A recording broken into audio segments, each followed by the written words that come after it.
firman Tuhan ini sudah sangat terkenal. Biasanya orang-orang Kristen, anak-anak muda sering menghafal ayat-ayat ini. Nanti kalau di status media sosial sering bikin di situ, ya, aku mengetahui rencana-rencana apa yang ada padaku mereka. Bukan rencana yang mendatangkan kecelakaan, tetapi rencana yang mendatangkan damai sejahtera.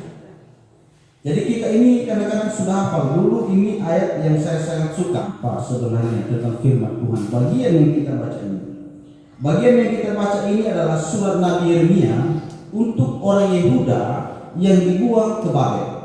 Mereka dibuang ke Babel selama 70 tahun lamanya, itu sekitar tahun 597 sebelum Masehi. Mereka ini diizinkan oleh Tuhan untuk mereka ditawan oleh Raja Nebukadnezar. Maka mereka harus, artinya apa? Dijajah. Ya. Mereka dijajah oleh Raja Nebukadnezar, yaitu mereka yang berbangsa Yehuda.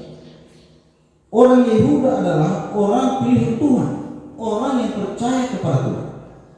Tetapi Tuhan mengizinkan mereka untuk ditawan. Tuhan mengizinkan mereka untuk dijajah oleh bangsa yang tidak percaya kepada Tuhan. Maka ini menjadi suatu kesakitan yang besar. Kenapa ini bisa terjadi dalam hidup? Kalau kita melihat di dalam ayat sebelumnya, ayat 7, ayat 10, di sana Tuhan sudah menetapkan bagi mereka bahwa mereka harus mengalami namanya apa? Cacat.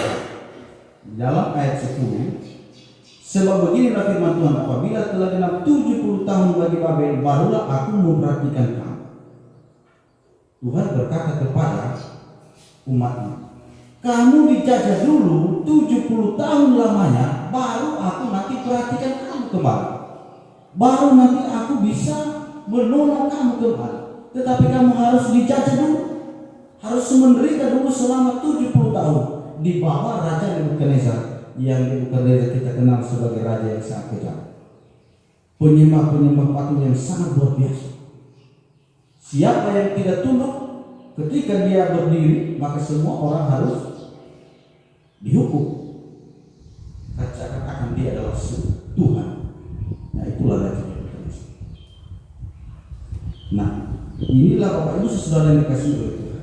Yang pertama di situ bahwa mereka orang Yehuda atau orang pilihan Tuhan, umat Tuhan ini, mereka harus dijajah selama 70 tahun lama. Dan mereka harus menerima kenyataan itu.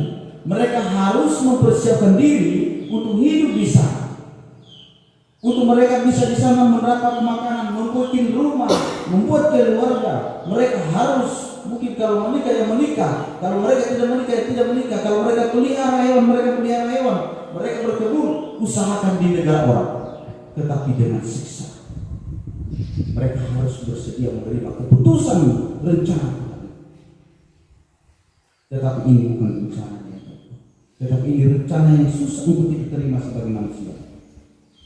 Maka kalau kita lihat di dalam ayat yang ke-9, yang ke-8 ayat 9 di situ juga diceritakan, sungguh beginilah firman Tuhan semesta alam Allah Israel.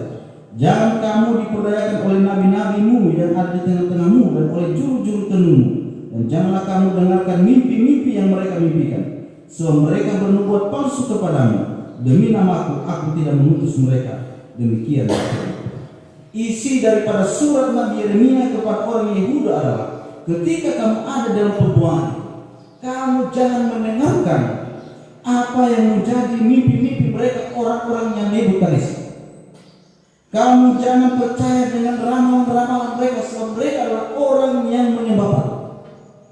Tentu beda dengan saya. Firman Tuhan yang berkata ini dikatakan dalam ayat yang ke-8. Sebab Tuhan tidak mengutus mereka. Artinya apa? Mereka harus ada di sana dengan banyak pelajaran-pelajaran yang baru yang mereka harus terima. Mereka harus bisa menyaring segala ajaran yang mereka ada. Di sana mereka bertemu dengan nabi-nabinya orang Nebukadnezar, orang-orang yang Nebukadnezar. Apakah mereka tahu itu? Kalau mereka melawan, kalau mereka tidak percaya, mungkin mereka akan sulit untuk mendapat hidup di perbuatan. karena mereka sedang dijajah, mereka sedang ditahan oleh raja. Maka mereka mungkin dipekerjakan paksa, mereka harus makan gaji harian, mereka harus bekerja keras, dan mereka baru bisa kembali ke tanah Kanaan, tanah perjanjian setelah 70 tahun. Mungkin mereka yang umurnya sudah 70 waktu itu atau sudah 60, 50 mungkin mati di situ. Mungkin hanya anak cucu mereka nanti yang akan sampai di sana. Bayangkan kalau 70 tahun.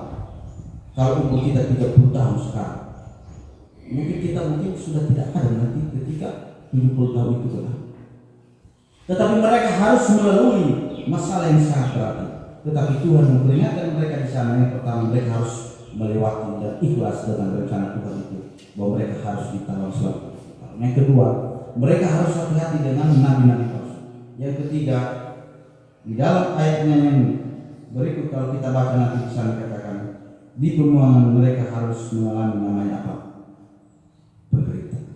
Itu ada di dalam ayat yang ke-17. Beginilah firman Tuhan semesta alam, sesungguhnya aku akan mengirim pedang, kelaparan dan penyakit sampai ke antara mereka, dan aku akan membuat mereka seperti buah ara yang busuk dan demikian jeleknya sehingga tidak ada dapat dimakan. Aku akan mengejar mereka dengan pedang, kelaparan dan penyakit sampar, dan aku akan membuat mereka menjadi kengerian bagi segala kerajaan di bumi, menjadi kutuk, kedahsyatan, suitan dan air di antara segala bangsa kemana mereka ujar berada. Bapak Ibu Saudara dikasihi oleh Tuhan, bukan hanya rencana Tuhan untuk menghukum mereka, menawan mereka selama 70 tahun, tetapi mereka harus mengalami suatu penderitaan yang besar. Ini Tuhan atau bukan? Pasti kita berpikir ini bukan Tuhan yang makasih. Sedangkan di dalam ayat yang ke-11 tadi dikatakan di sana apa? Aku mengetahui rencana-rencana apa yang ada pada aku mengenai kamu, demikianlah firman Tuhan, yaitu rencana damai dan bukan rencana yang mendatangkan kecelakaan. Ini banyak anak muda mengertikan suatu kata-kata ini sebagai kata-kata yang menghibur bahwa ada rencana damai sejahtera dalam hidup mereka.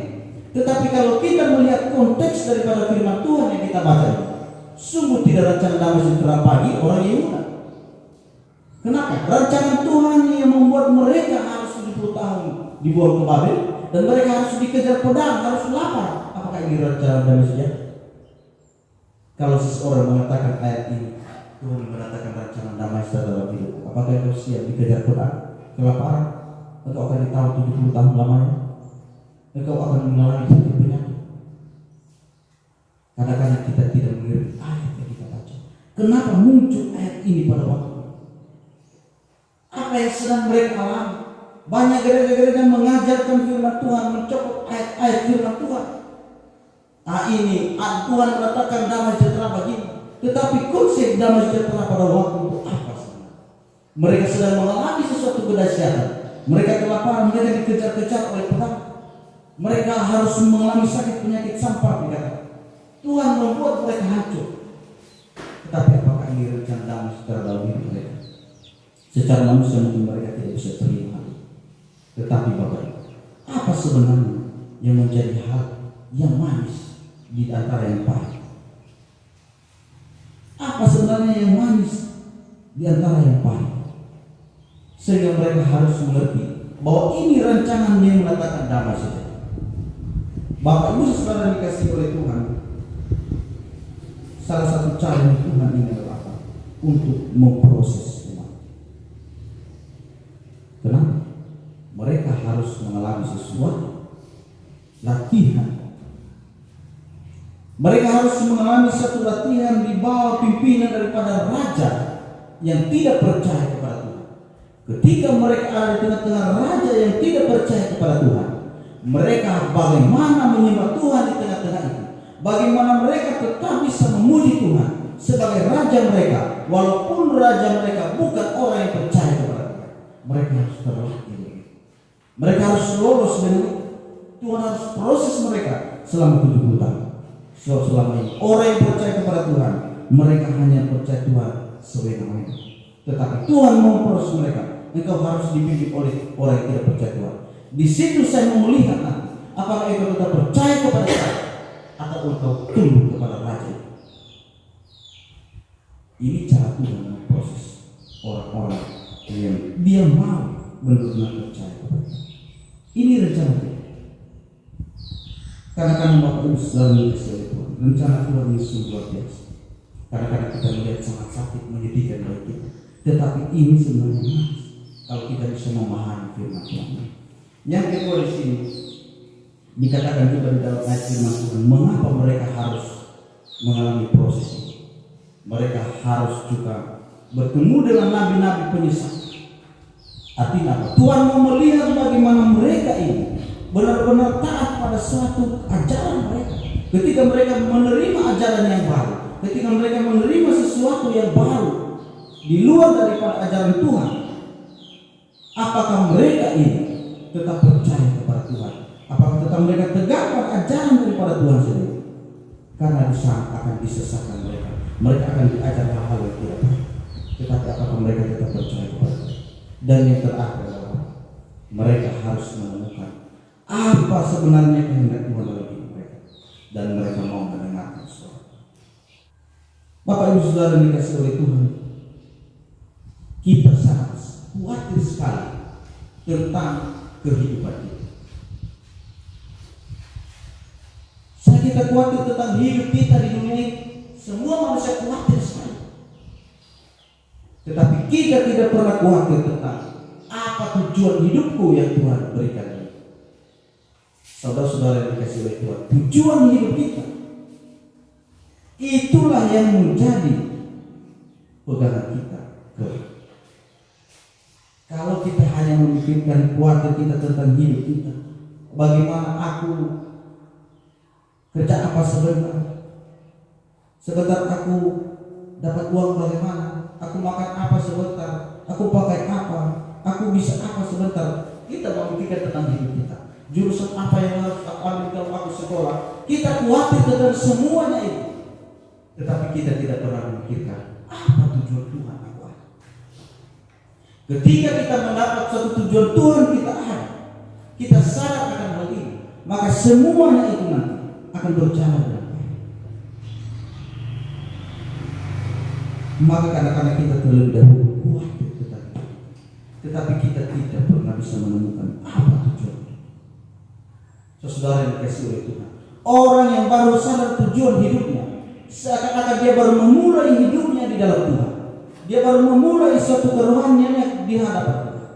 Sebab selama ini orang yang tidak tahu tujuan hidupnya sebagai anak Tuhan, dia belum bikin apa-apa untuk Tuhan.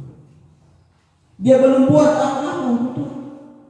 Sebab dia belum tahu apa tujuan hidup. Apa tujuan Tuhan ciptakan dia?